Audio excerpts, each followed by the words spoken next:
Al-Quran Al-Majid, kitab yang mulia, petunjuk bagi hamba-hamba yang bertakwa, hudallil muttaqin.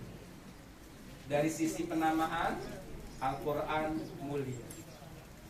Yang kedua, segala sesuatu yang berhubungan dengan Al-Quran dipastikan mendapatkan kemuliaan dari Allah Subhanahu wa Ta'ala, lebih dibandingkan dengan makhluk Allah yang lainnya. Yang pertama dari golongan malaikat, malaikat Jibril yang bertugas menyampaikan wahyu Al-Quran, membacakan Al-Quran kepada Rasulullah Muhammad sallallahu alaihi wasallam.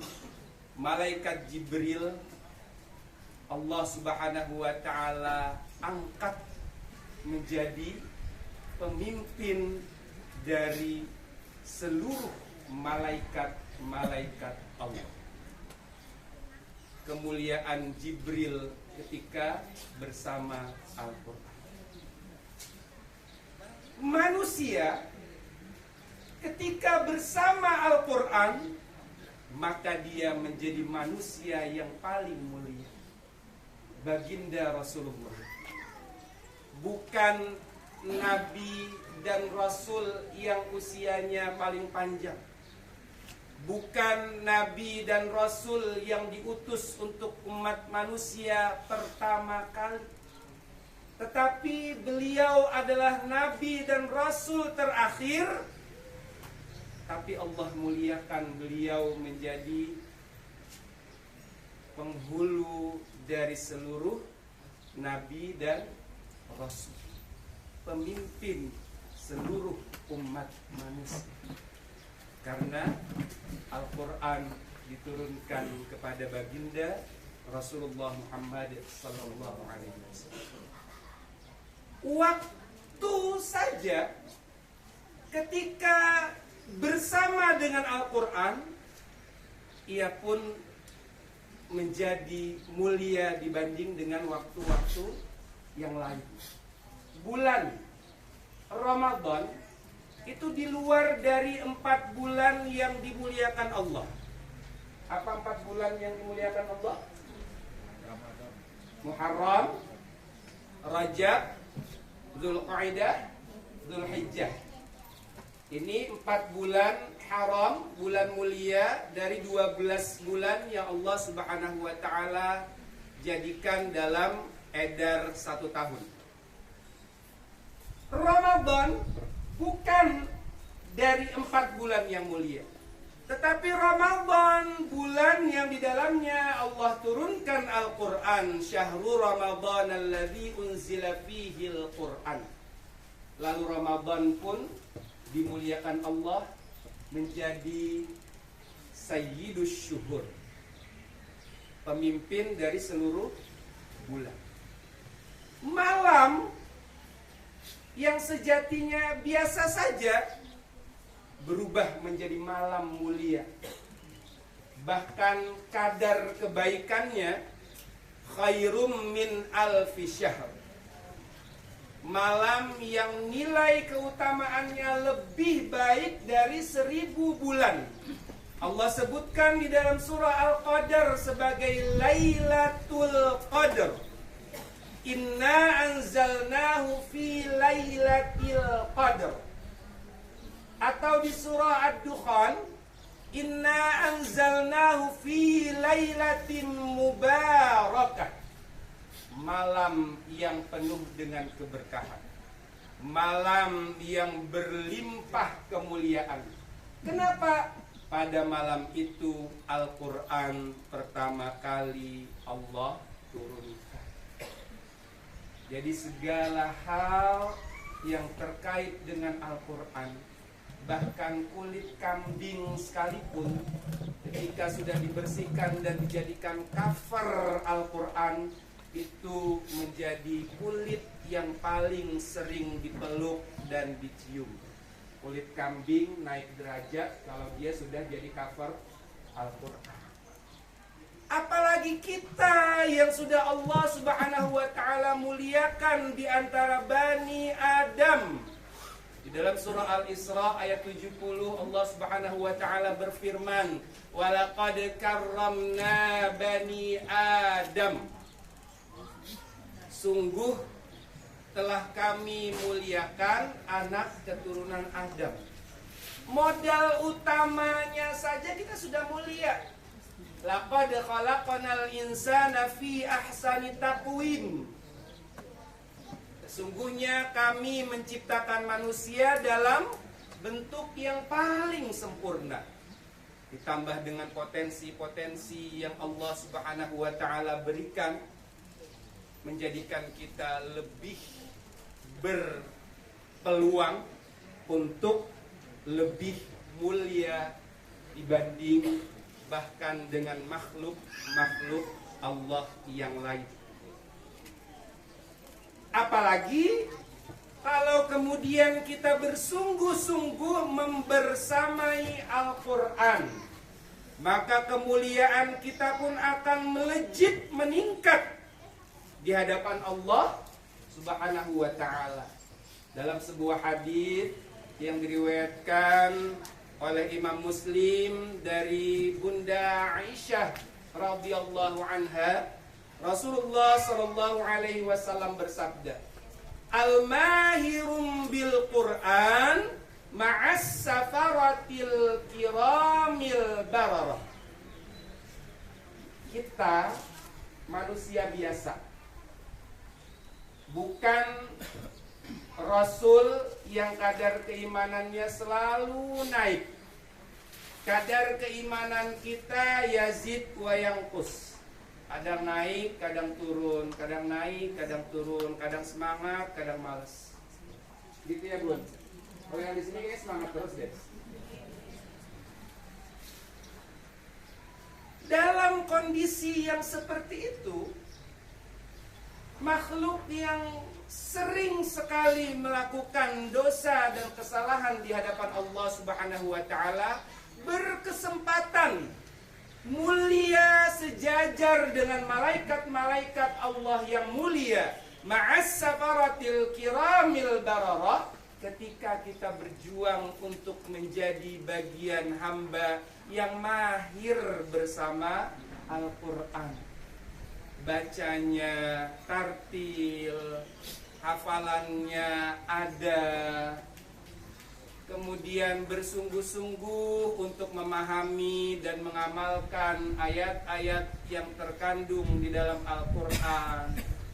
Pelan-pelan setelah belajar, mengajar, ini Allah Subhanahu wa ta'ala naikkan level kemuliaan kita dari yang awalnya manusia biasa, hari-harinya tetap tampil sebagai manusia biasa, nggak berubah jadi malaikat juga, tetap makan, tetap minum, tetap buang air dan segala macamnya sebagai manusia biasa, tapi kemuliaannya diangkat oleh Allah Subhanahu wa ta'ala ma'as safaratil kiramil bararah. Luar biasa, sejajar dengan malaikat yang mulia. Selanjutnya, walladzi yaqra'ul Qur'an wa yatata'u fihi wa huwa syaqqun 'alaihi lahu ajrani. Untuk yang belum mahir, jangan kecil hati.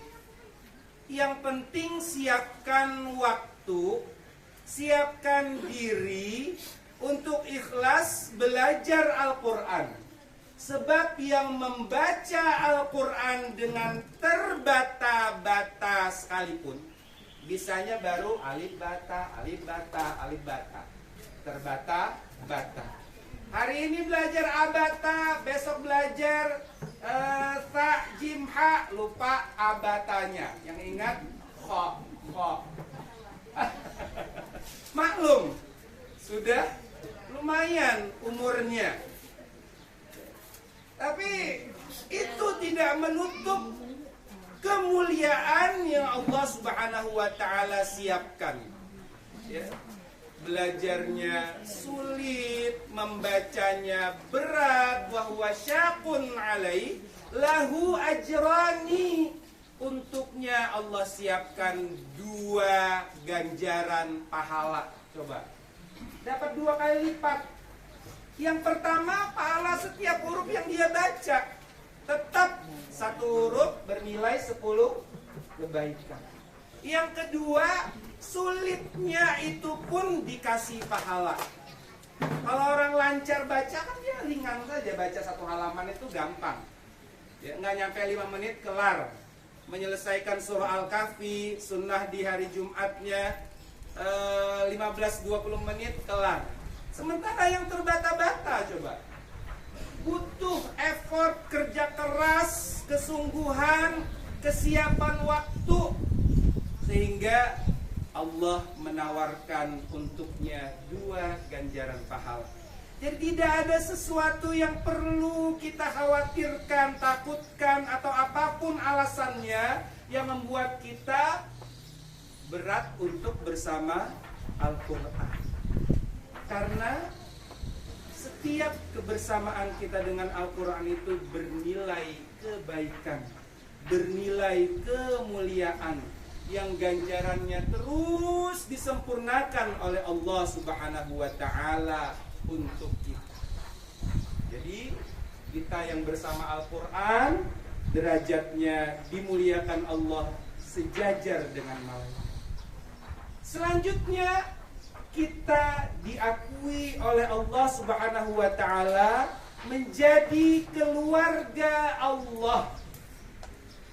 Rasulullah Sallallahu Alaihi Wasallam dalam sebuah hadits yang diriwayatkan oleh Imam Ibnu Majah, beliau bersabda, Innalillahi, bukan wa inna ilaihi raji'un ya, ahlina min khalqih. Sesungguhnya bagi Allah itu ada keluarga yang Allah pilih, menjadi keluarga Allah di antara makhluk-makhluk ciptaan Allah. Lalu sahabat bertanya, qila man ahlullah? Siapa keluarga Allah? Rasulullah sallallahu alaihi wasallam menjawab, ahlul Quran. Keluarga Allah itu adalah ahli Quran. Mereka yang berjuang untuk terus bisa dekat-dekat dengan Al-Quran, menghadirkan kesungguhan, belajar Al-Quran, berinteraksi dengan Al-Quran. Karena tahapan interaksi dengan Al-Quran itu tidak cukup. Tidak cukup hanya dengan membacanya, tidak cukup hanya dengan menghafalnya. Butuh kesungguhan untuk memahaminya, mengamalkannya, dan mendakwahkan Al-Quran sampai kita bebas dari ungkapan yang diajukan oleh Rasulullah SAW di dalam surah Al-Furqan ayat 30, Ya Rabbi inna qaumi ittakhadhu hadzal Qur'ana mahjura. Rasulullah mengadu di hadapan Allah, Ya Rabb, sesungguhnya kaumku banyak di antara mereka yang abai dari Al-Quran. Tadi kita sudah sekilas mendengar bagaimana sambutan dari Ustadz Haris yang menyebutkan hasil penelitian dari Perguruan Tinggi Ilmu Al-Quran PTIQ Jakarta. Itu 72% yang masih buta huruf Al-Quran. Jadi ini tema kita, perjuangan kita ya Ustazah, sama-sama di lingkungan Arenjaya ini. Karena saya juga aktivitasnya di Arenjaya, meskipun tinggalnya di luar kota Pak, Kabupaten Bekasi, Rawakalong ya, jadi sama-sama kita berjuang bahwa 72% ini jangan-jangan wilayah kita bisa jadi kurang dari itu atau lebih dari itu. Karena belum ada juga yang meneliti secara rinci untuk wilayah khusus kita itu untuk umat Islam Indonesia. Dari sisa yang 28%-nya itu, apakah semuanya sudah benar-benar tuntas menjalankan tahapan interaksi dengan Al-Qur'annya.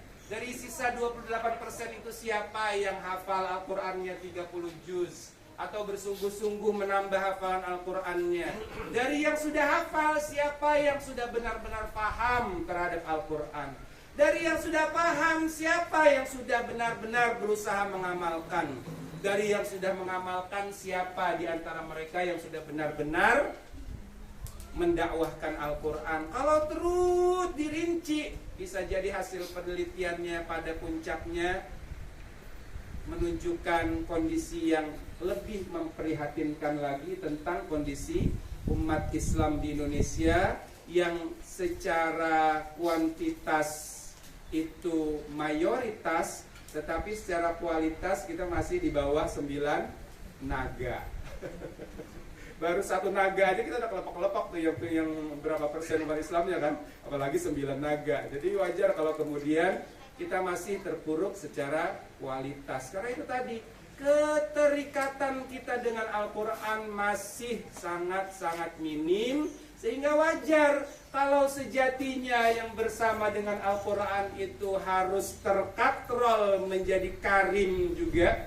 Semuanya berpeluang menjadi al-mukarram juga. Bukan berarti harus menjadi ustadz semua, tidak. Tetapi kemuliaan yang didapatkan, keberkahan hidup yang Allah janjikan hanya bisa kita maksimal untuk dapatkan kalau kita perbaiki kualitas interaksi kita dengan Al-Quran. Allah tegas menjelaskan di dalam Al-Quran, walau anna ahlal qura amanu wattaqau lafatahna alaihim barakatim minas sama'i wal ardh. Kalau kita mau berkah itu turun dari penjuru langit dan bumi, maka kita berjuang iman dan ketakwaan kita kepada Allah Subhanahu wa taala. Dan tidak mungkin kita bisa memperbaiki keimanan dan ketakwaan kita kepada Allah kalau kita jauh dari Al-Qur'an. Karena Al-Quran hudan lil muttaqin, petunjuk bagi orang-orang yang bertakwa. Demikian mungkin, mudah-mudahan dari yang sedikit ini nanti bisa dikembangkan lagi dalam kajian-kajian mahatnya, dalam kajian-kajian bapak-bapaknya juga, ya, sehingga tadi semangat kita untuk terus bergerak, untuk terus berjuang bersama dengan Al-Quran, mendapatkan kemuliaan dari Allah Subhanahu wa taala dalam hidup di dunia dan lebih-lebih di akhirat nanti ketika Allah Subhanahu wa taala menjanjikan syafaat bagi sahabat-sahabat Al-Qur'an. Tentunya kita berharap kitalah yang kemudian layak menjadi sahabat Al-Qur'an, yang pantas untuk mendapatkan syafaat dari Al-Qur'an, terlebih ketika kelak Allah ridha, ketika kaki kita sudah menginjak surga Allah, Allah akan perintahkan kembali, iqra wartaqi, bacalah dan naiklah. Tempat tinggal kita di surga, tingkatan yang kita dapatkan adalah batas ayat terakhir yang mampu kita baca. Sayangnya nanti kita ke surga gak bawa mushaf, jangan ke surga, meninggal aja gak bawa mushaf. Jadi kalau gak ada yang dalam pikiran dan hati kita Al-Quran itu, mau baca apa? Ya kan? Jadi sekaranglah waktunya ketika Allah Subhanahu wa taala masih memberikan usia kepada kita, mari kejar, fastabiqul khairat, berlomba dalam kebaikan, menjemput kebaikan Al-Quran, sehingga sekali lagi Allah Subhanahu wa taala tetapkan dari usaha kita yang mungkin kecil, tapi disitulah nilai Allah Subhanahu wa taala berikan kita menjadi bagian dari sahabat Quran. Kita adalah bagian dari ahlul Quran yang kemudian pantas, layak untuk mendapatkan segala keberkahan, kemuliaan dari Allah Subhanahu wa taala. Wallahu a'lam bissawab. Al-haqqu min rabbik fala takunanna minal mumtarin. Kita doa. Baik, di penghujung rangkaian acara grand launching kantor pos Aren Jaya dan juga rumah Quran sahabat Al-Zikri Ini semuanya dari awal hingga akhir mendapatkan limpahan keberkahan dari Allah Subhanahu wa taala, dan segala aktivitas kebajikan yang akan terus kita hadirkan ke depan semuanya dalam bingkai ketaatan kepada Allah Subhanahu wa taala. Kita awali dengan sama-sama beristighfar. Astaghfirullahalazim. Astaghfirullahalazim. Astaghfirullahalazim. Alladzi la ilaha illa huwal hayyul qayyum wa atubu ilaihi. A'udzu billahi minasy syaithanir rajim. Bismillahirrahmanirrahim. Alhamdulillahi rabbil alamin. Wassalatu wassalamu ala sayyidina Muhammadin wa ala alihi wa ashabihi ajma'in. Allahumma ya hayyu ya qayyum ya malikal mulki tu'til mulka man tasha' wa tanzi'ul mulka mimman tasha' wa tu'izzu man tasha' wa tudhillu man tasha' biyadikal khair innaka ala kulli syai'in qadir. Hasbunallahu wa ni'mal wakil, ni'mal maula wa ni'man nasir. Allahumma rabbana alayka tawakkalna wa ilayka nabna wa ilaykal masir. Allahumma anta rabbana la ilaha illa anta subhanaka inna kunna minal zalimin. Rabbana zalamna anfusana wa illam taghfir lana wa tarhamna lanakunanna minal khasirin. Allahumma arhamna bil Qur'an. Allahumma arhamna bil Qur'an. Allahumma arhamna bil Qur'an. Allahumma arhamna bil Qur'an waj'alhu lana imaman wa nuran wa hudan wa rahmah. Allahumma dhakkirna minhu ma nussina wa 'allimna minhu ma jahilna warzuqna tilawatahu ana al-laili wa atrafan nahar. Allahumma inna nas'aluka salamatan fid din wal 'afiyatan fil jasad wa ziyadatan fil 'ilm wa barakatan fil rizq wa tawbatan qabla al maut wa rahmatan 'inda al maut wa maghfiratan ba'da al maut. Allahumma hawwin 'alaina fi sakaratil maut wan najah